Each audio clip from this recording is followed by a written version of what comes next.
Bismillahir Rahmanir Rahim. Respected viewers and honorable audience, Assalamu alaikum wa rahmatullah.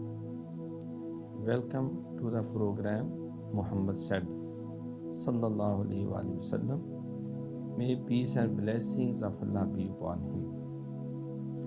This program has been arranged to teach and learn some important sayings, traditions, approvals, disapprovals, deeds and actions of the Messenger of Allah Sallallahu Alaihi Wasallam. We have selected a volume of Hadith, that is Arbaeen Nawawi, 40 selected sayings of the Messenger of Allah by Hazrat Imam Nawawi. Please come to the Hadith of the day. أعوذ بالله من الشيطان الرجيم بسم الله الرحمن الرحيم عن أبي هريرة رضي الله عنه أن رجلا قال للنبي صلى الله عليه وسلم أوصني قال لا تغضب فردد مرارا قال لا تغضب رواه Bukhari.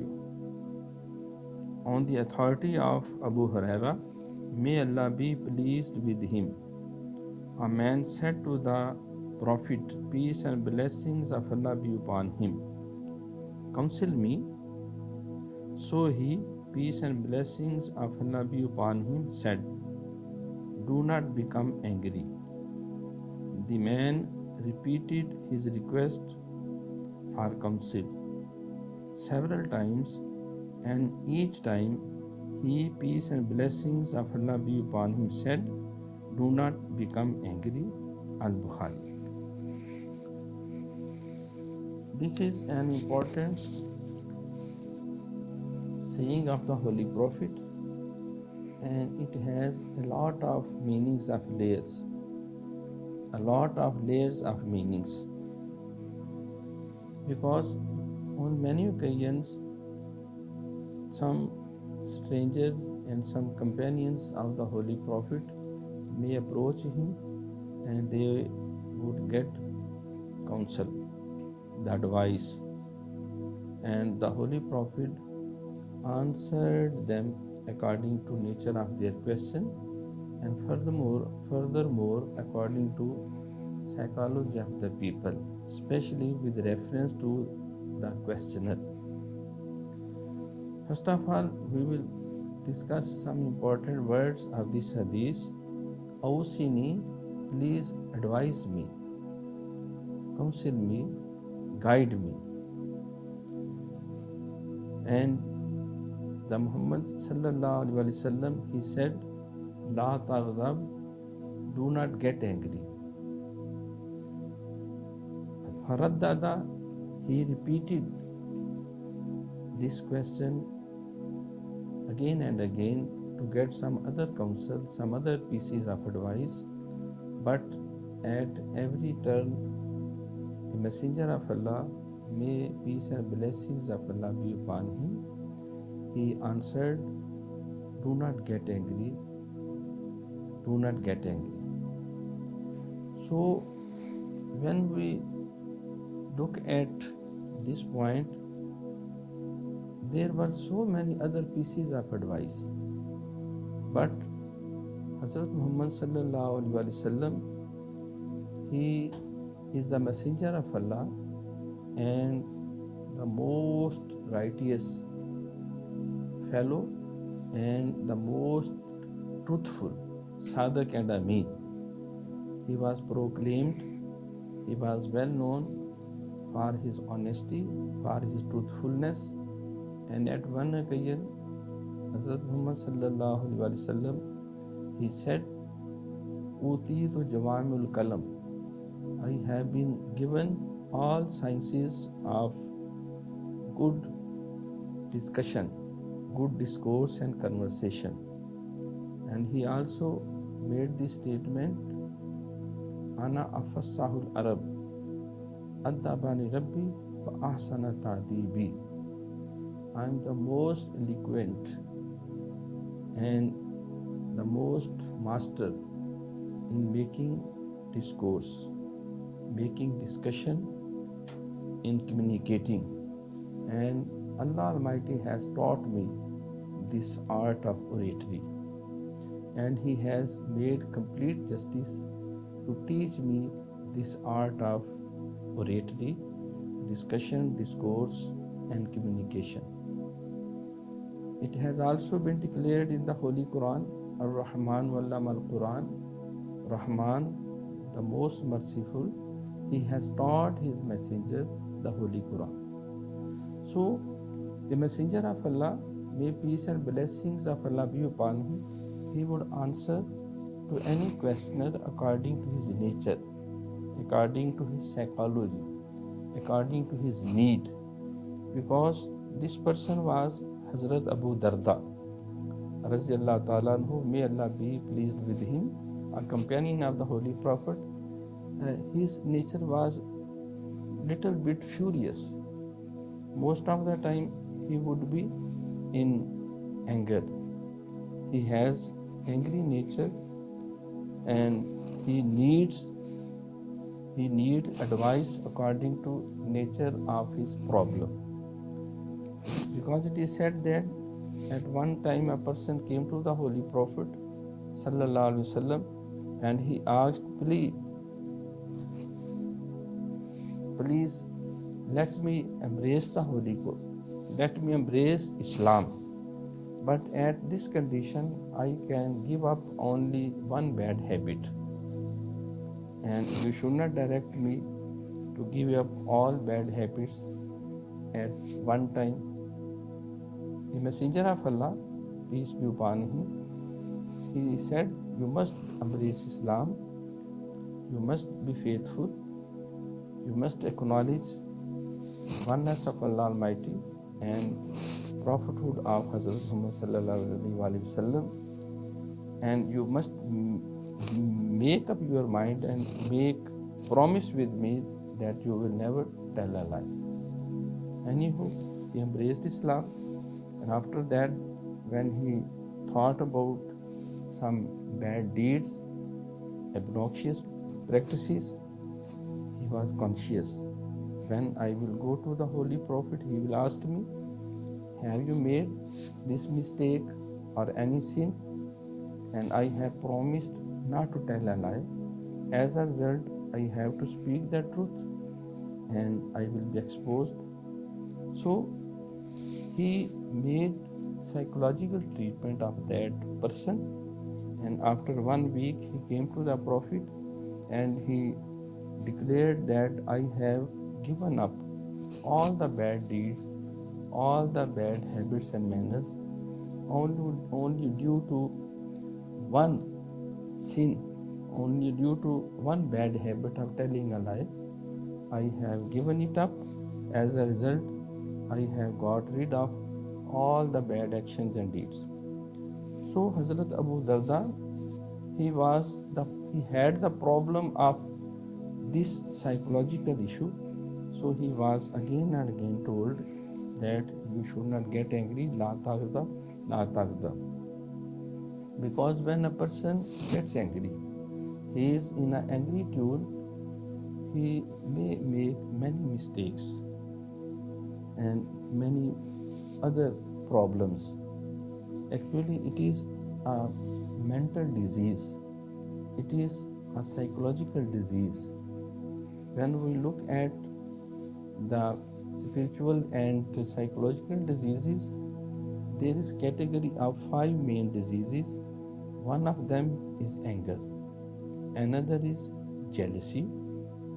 Third one is sexual desires.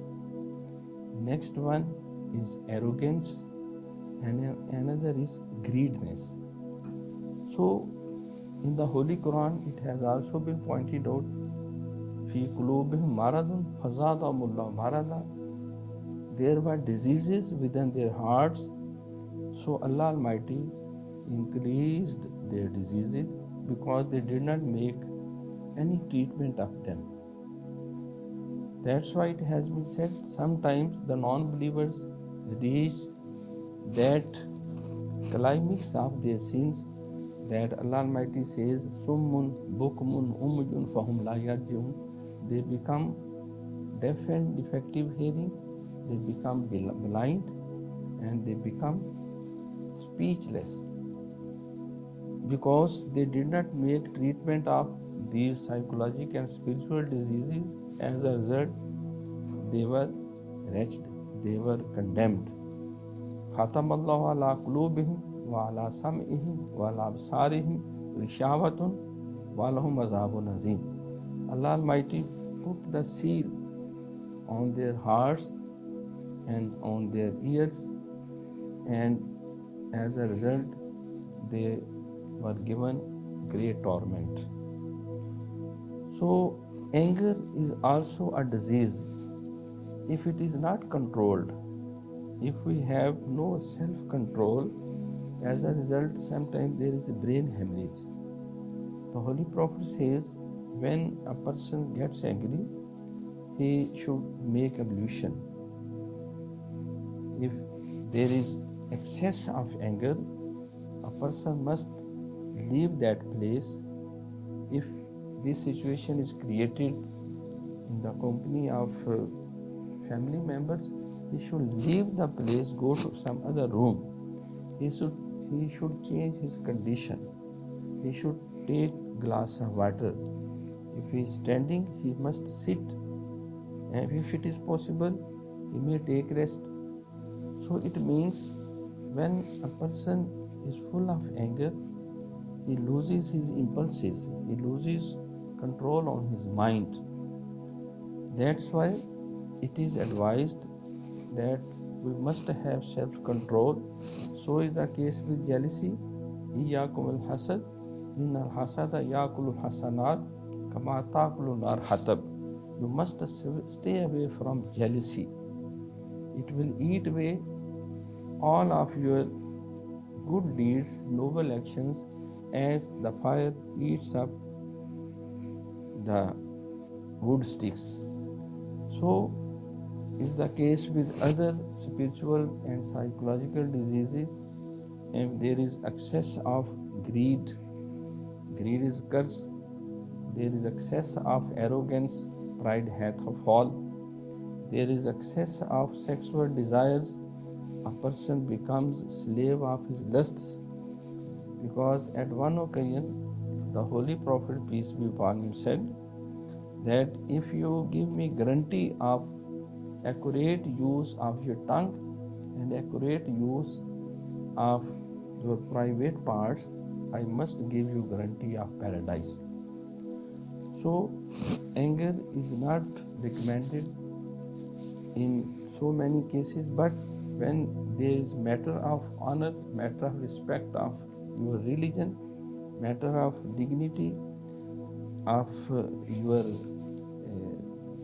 social status, matter of your prestige, matter of your country and patriotism, then this anger will become useful.